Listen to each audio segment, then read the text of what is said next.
Welcome to this episode of Navigating Transitions and Creating Your Encore Life. This is where you can learn to do what you love, when you want, and where you want. You can create and live your dream. And if you're ready to get started today, please contact me at lynn@lynnfrias.com. Also, I have a free guide on how to navigate life's transitions. Well, today is episode 221, but it's a replay of an earlier episode, and it was how to improve your presentation skills and get people to listen with Rick Davis. I've known Rick for several years and have always enjoyed working with him. He's a speaker and trainer with a professional performance background. He helps presenters overcome their fears, share more of who they truly are, and enjoy more of their personal and professional lives. He helps you find ways to connect and to play with ideas and interests that energize you and make you come alive so that you can perform in the role you were always meant to portray. So some of the things we'll talk with Rick about today are: what lessons did you learn from performing that apply to presenting? What are some common mistakes presenters make that keep them from getting the results with their audience? And how do we tell better stories? On to the session. You are listening to Leading the Factory Forward with your host, Lynn Frias.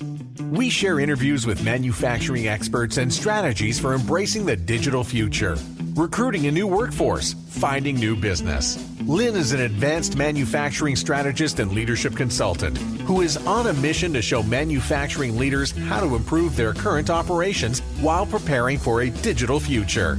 And here's your host, Lynn Frias.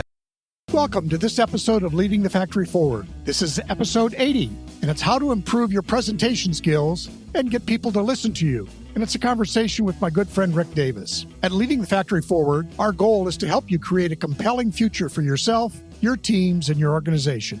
I encourage you to visit my website and download the summary at the bottom of the podcast episode. And you can use that as a tool to help you explore the ideas that we talk about. Or to help you get started on your journey in general and to stay up to date on new episodes, please download the free worksheet, 3 Steps You Need for a More Productive Workday. In this episode, we'll be talking with Rick Davis of the Davis Presentation Group. I've known Rick for several years and have always enjoyed working with him. Rick is a speaker and trainer, and he has a professional performance background. He's engaging and allows you to create interactive presentations so that people retain what your message is and enjoy themselves, and at the same time helping you enjoy yourself as a presenter. He's going to help you find ways to connect to the energy you need, as well as play with some ideas as how to connect with your audience, and finally, how to perform your presentation and make it fun for you and the people you're trying to share it with. So some of our talking points today are going to be, what lessons did Rick learn from performing that apply to presenting information? What are the common mistakes presenters make that keep them from getting results with their audience? How can we tell better stories in our presentation? And then finally, I'll let Rick share with you what are the things he actually does to help people become better presenters. Today, we're going to welcome Rick Davis from Davis Presentation Group. Thank you, Rick, for being here. And I'd like to start off with you just introducing yourself. Lynn, I am a child of the 80s. I grew up in the 80s and absolutely loved everything about the 80s. I was in a small rural town called Sherrard, Illinois, and I have grown to just be a performer along the way. I was a stand-up comic, improv comic, voiceover actor, theater professional, just you name it. In the performance world, I probably did a game show host. And somewhere along the way, I was asked to do a lot of presentations, whether it was keynote speeches, workshops, and I kind of fell in love with that world too. And that's kind of where I landed is being able to help people perform better and present better. And I try to make the most of what they can do with their message. So what are the some of the lessons you learned as you sort of built your business and got into this field of helping people with presentations?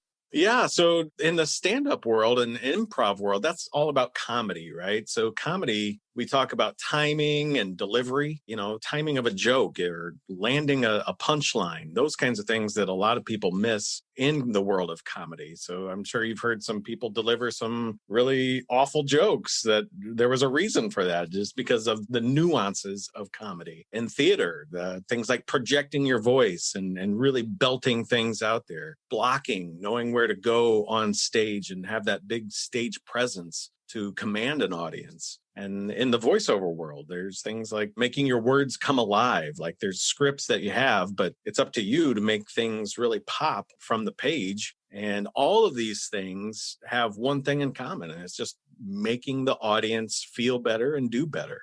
As you think about helping people present, obviously they don't have your wealth of experience and stuff like that, but what are some of the things you start with as far as helping somebody become a better presenter?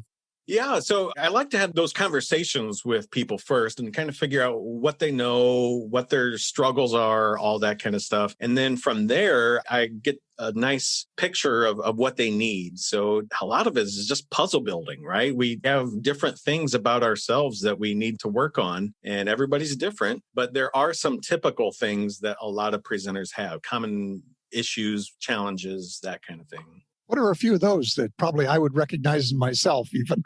Well, let me get out the long list here. There are quite a few things that we can work on, and some presenters have just one or two of these things, and some have many or all of them. But people shouldn't feel bad about having these things. But let me go over a few of them here. One of the most common ones I see is that a lot of people tell themselves they can't or they shouldn't. So they can't be a good public speaker. They can't project their voice. They shouldn't tell that story that they kind of want to. Those things really limit us as presenters because the audience can pick up on that right away. They see that, oh, this person's kind of hiding from us. Another one is we tend to put the focus on ourselves instead of our audience. And this is what a lot of people get tripped up on, especially in the stage fright mode. We tend to think, oh no, they're going to judge me. They're going to look at me, all that kind of stuff. When once we think, I am just here to help my audience, the whole game changes. And then presentations become so much easier because you're just sharing advice. You're sharing tips and tricks, and you're just there to be helpful. So that is one that really trips people up, is just focusing on themselves. And then one I'm sure you're familiar with in your ag industry days is a lot of presentations have too much content and not enough meaning. So many presenters talk about the numbers and the facts and figures of things that they're discussing, but they don't talk about what those numbers mean. So instead of saying, yeah, our company grew 15% last year and just leaving it at that, find a way to say what that means. So that means now we can expand this area of our business, or we can hire somebody new, whatever that means for the business. In whatever topic you're talking about, even if you're talking about relationships, what does that mean? What do those numbers mean? So a lot of it is just kind of cramming all the content when we should only really be focusing on maybe 2 or 3 things at the most within our presentations, and then talking more about the meaning of those things. Yeah, I know I've started shortening down my presentations in terms of the number of bullet points that I try to present. In my engineering days, it was 25 or 30, and now we're down to, as you say, kind of 3. Yeah. There's a reason for that, right? Yeah. I mean, that's because we are deletion creatures. We can't absorb everything somebody's putting towards us. So we have to only grab those most important things. So if you can come up with 3 things, that's an easy number for people to remember. They can remember, oh, A, B, and C. Okay, that's all I got to know from what they were trying to tell me. Where when we bombard them with so many things, we lose track, and then we usually lose all of what was said. Mm-hmm. In fact, I got some interesting feedback from a person who listens to my podcast regularly. He says, I can tell when you're presenting material and when you're just kind of riffing on an idea that you have. And he says, I really enjoy the second ones more often. He said. Absolutely, because that's coming from you, right? Right. The wheels are spinning, and it's like, oh, yeah, and this too. Like, yeah, I totally get that. Yeah. So it's, again, I'm at heart an engineer, so I like my bullet points, but I've tried to get away from that a little bit. Well, so many people do what they've seen other people do, right? So when we see those polished speakers, we tend to just act just like them. Let's take CEOs, for instance. They are notorious for just doing that absolute polished version, which is almost a detriment to them, because when their presentations are too perfect, the audience grows distant from them because they can't connect. They can't relate to that kind of a presentation. But as an audience, we see what they're doing and they're like, oh, well, this person's doing really well. So that's what I must have to do. So, I'll just copy what they're doing. And we don't want to do that. We want to be more personable and relatable and just find those human things that we can connect to in our presentations. And Rick, that leads me into another piece that I'm interested in, but I can't say I have any mastery over, and that's utilizing stories.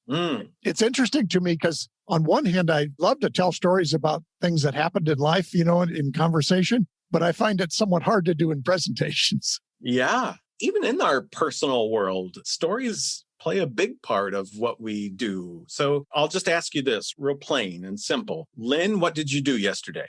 Well, I had a good day. It was a cold day outside, so I stayed inside. I had a really good conversation with a group of people about SCORE, a group helping young entrepreneurs, and I created a new coaching contract. So that was sort of the high points of my day yesterday. Good. Now, you offered probably a little bit more than most people do during that kind of a question. But the one thing that we tend to leave out in our stories that makes a world of difference, no matter what kind of stories we're talking about, is details, right? So you said you stayed indoors and was staying warm. Well, I'm sure there was a lot more going on while you were indoors. Like, were you reading a book? Were you watching a TV? If so, what shows were you watching? What book were you reading? That kind of stuff. When you had the conversation with the people that you were talking to, who was there? You don't have to give full names, but even a few first names, Gary, Sue, Travis, whatever it is. When we give those kinds of details, what that does is it paints a picture for our audience to put them alongside of us in the story. So they're coming with us in our journey instead of just being told a report, right? Because that's the difference in storytelling, is just making it feel like it's something that is alive and it's something that has a life to it, where generally we tend to just say the basic things that can be a report or a chronicle of events. And that's pretty boring for people. So a lot of people don't remember what those stories are, and they just delete it out of their brains and they move on. But we want our stories to have a lesson to them for whatever our content is. So then once we establish those details, we can really expand on what the lesson is within the story. That makes a world of difference. And something else that makes a big difference in our stories too is, have you watched any interviews lately on TV, whether it's like political shows or talk shows or anything like that? And a lot of them are virtual interviews now. Mm-hmm. And the host will say, "Hey, Trevor, it's great for you to join us today." And Trevor will respond with something like, "I'm excited to be here." It's that tone, right? That tone of, he said, "I'm excited to be here," but he showed no emotion with it. So if you're going to say something, you have to match it, because what happens is when Trevor says, "I'm excited to be here," just as plain as that, the audience's subconscious spends time thinking, "Oh, he said he's excited, but he's not showing me that he's excited." So then it becomes a credibility issue. We think, I don't know if I can trust him because he's not saying what he says he means. That is a huge detriment. We do not want to do that to our audience. And then also they spend time thinking, "Oh, I wonder why he said it that way," instead of saying something different. So there's a lot of different things that go into our stories. Emotions, characters. If you can supply some kind of character, like if you say she was an older person, well, describe what that older person looked like, because we love painting a picture and trying to attach our brains to somebody we know that may resemble the person you're talking to. Dialogue is something. So if you have a dialogue between two people, tell us what you were saying. And it can be that mode of, I shared with him, "Hey, please don't touch that." And he said, "Well, it's my son's. I have to take it." Just going back and forth in that kind of a dialogue is engaging for an audience. So we have to find a way to add more to our stories. Again, otherwise it's just a report. The other thing that occurred as you were sharing there was that often in my report out, as it were, of my day, I don't talk enough about how it affected me or how I felt. And sometimes I think whether I share it through my tone of voice or explicitly, it sounds like that might help people connect too. It's not just what you did, but how you felt about it. Absolutely. And that's one of the exercises I use with a lot of people is to just have them practice that kind of thing and notice the reactions from people. So share good news with somebody, but say it in the opposite way of how you really feel. So if you said, hey, I got a raise, tell somebody you know, I got a raise.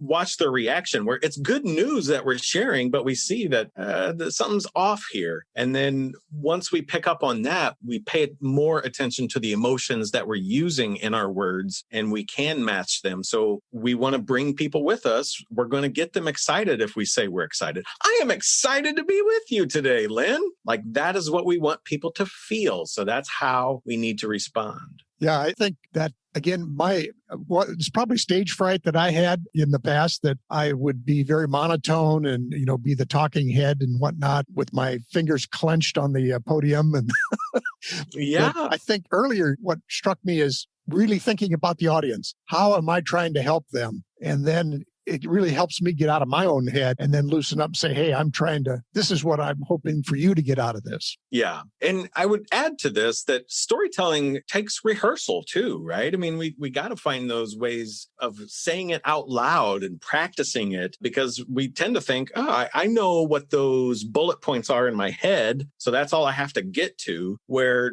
actually stories are much better when we kind of flesh things out and we try different ways of telling them. And when we tell them, we can always change things up a little bit to make it more interesting for ourselves to tell. Because if we're telling the same story over and over again, we have to kind of freshen it up in some different ways. So find ways to do that. You can add different things to it. Add those characters, those dialogue lines, the different emotions, different details, anything to just make it more fresh for you to relay to somebody else. But the rehearsal is probably the one thing that a lot of people just don't do. I mean, it is clunky. I get it. I mean, I get that we're not used to doing that. We're not used to saying stories out loud and practicing a full, engaging story. We just kind of say the basics of what we're doing because we tend to think, this person probably doesn't care what I'm saying, or I just want to move on to something else. Where if we spend the time to actually develop those stories in any situation, it doesn't have to just be a keynote speech. It can be just an interaction with a friend or at a networking event, something like that. We're going to have people remember more of what we're saying.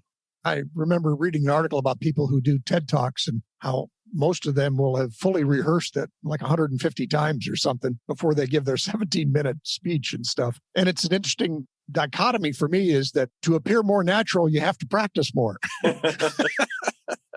And the thing is you're not reciting it word for word, right? You're not reading it from a script and just saying those lines over and over. You're just remembering where you start and where you end, and then kind of fleshing things out in between. So once you get to a certain section of, let's just take, for example, Goldilocks and the Three Bears. How would you describe Goldilocks? Like, play with some different ways you could describe what Goldilocks looks like. When you get to the Three Bears, tell us what the Three Bears look like. What do they sound like? Mm-hmm. Come up with different voices for them. Practice those kinds of things. Those kinds of fairy tales and traditional stories are great for practice because we can just kind of play around with, what would I add to this? What would make this more interesting? So then when we get to our own stories, our personal stories, we kind of develop that flow of, I could add this to this spot, or I could make this punchline stand out by adding this.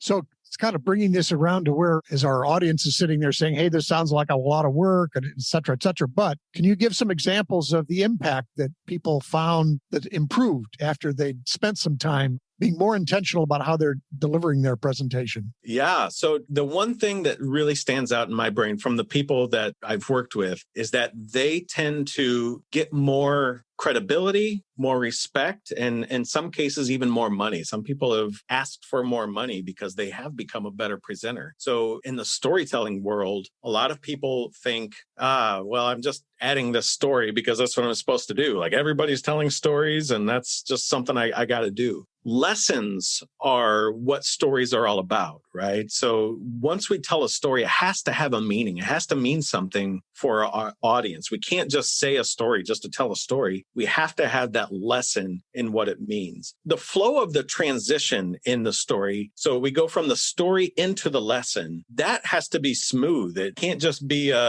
well, that's my story. Now, here's the lesson. Like, it can't be just that robotic. It has to just feel nice and conversational. Otherwise, we tend to just lose what the message is from the speaker. So if I'm in the audience and somebody tells a story, I'm going to remember more of that story and the message they are delivering if they make it interesting to me. I'm going to remember who they are. You know, generally when we share stories, we talk about some of the personal things we like. I shared that I'm a kid of the 80s earlier. So guess what people can come up to me and talk about? Oh my gosh, did you ever listen to Wham or George Michael? You know, those kinds of things that is just giving audience connection points to remember more of who you are and what your message is about. Because we want to be seen as the resource, right? We want to be the go-to person for people. And with stories, that plays a huge part. Another thing in today's world, obviously, we've gone through a year of a lot of disruption, but again, leaders of businesses or in whatever, they often have to give a message with maybe short notice in today's world. So do you kind of practice your skills in a general format so that you're more prepared when the message that has to be delivered quickly comes up?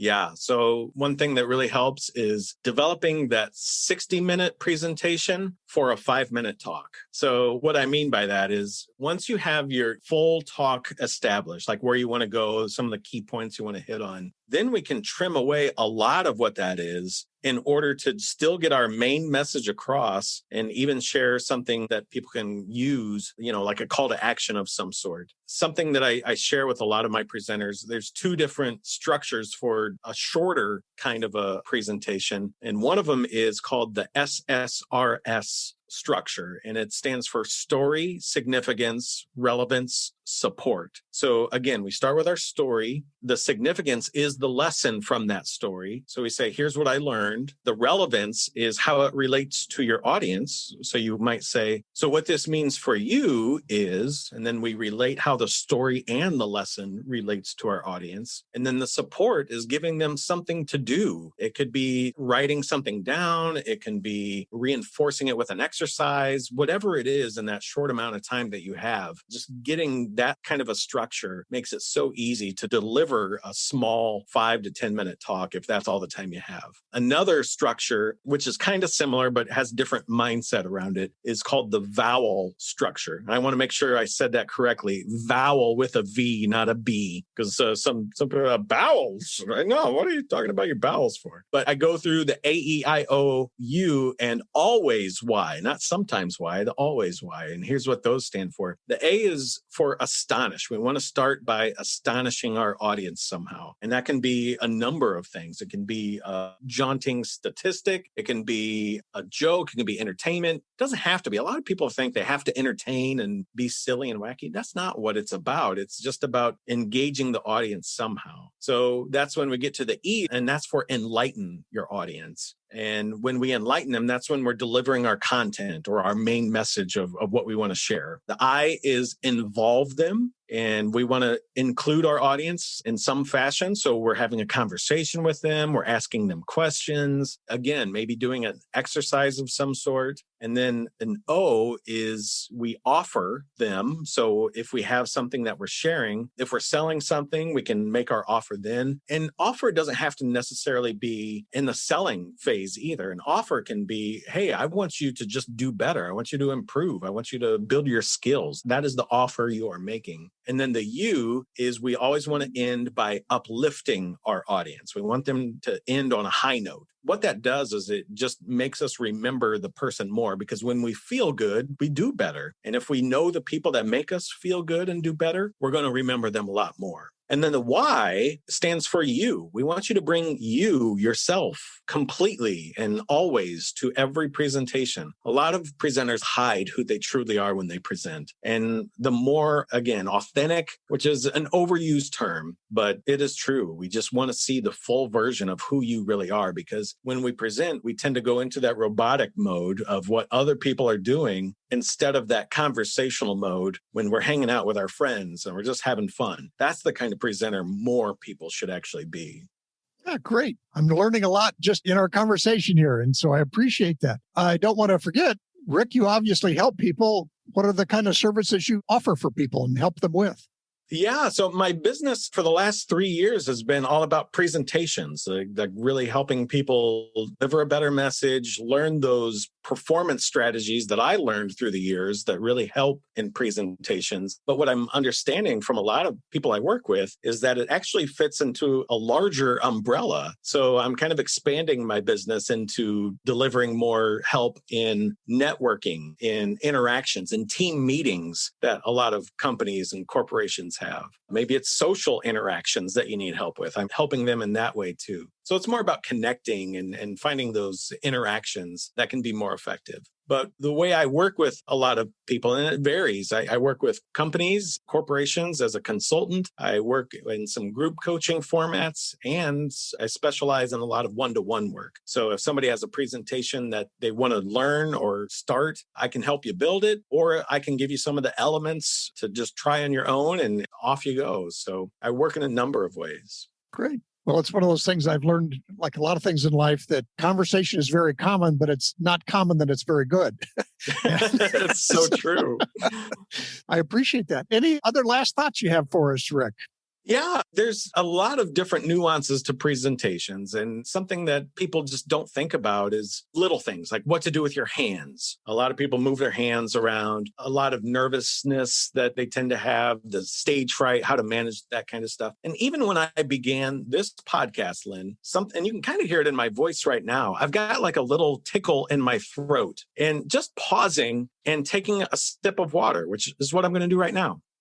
That's okay. That pause is okay, because what those pauses do is it gives our audience time to think. It gives them time to just absorb what's going on, settle in, all that kind of stuff. It's uncomfortable as heck for a lot of presenters. We're like, oh gosh, dead silence. I don't want that for my presentation. But it actually is a benefit more than it is a detriment. So yeah, those kinds of things. If anybody is interested in learning more, I'm always willing to help. And in fact, Lynn, what I'd love to do, if you're okay with this, is like the first 20 listeners listening to this that want some help with their presentations, if they email me with a subject headline that says, Lynn sent me, I'll be happy to schedule a 30-minute spotlight session with them to help them in their presentations, interactions, anything they kind of have in the back of their brain that they want to work on. Well, thank you very much, Rick. That's a very generous offer. I appreciate that. I'll put my name in first for that one.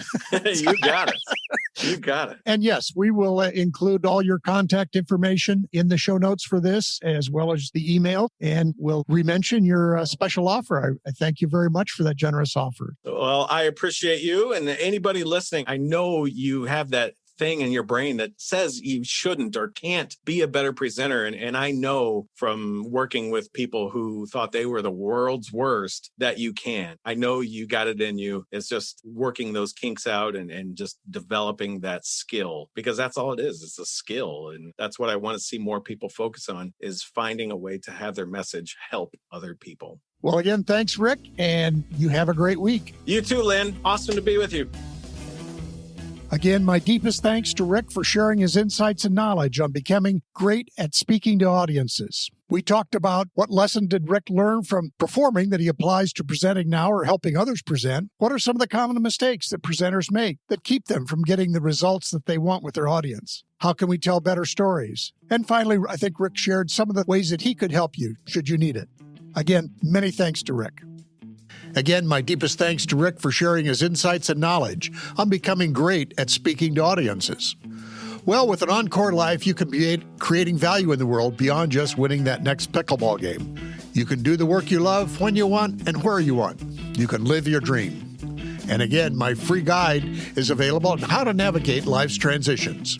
Or head over to lynnfriest.com, listen to a few podcasts, and get on the email list. Once again, thanks for listening.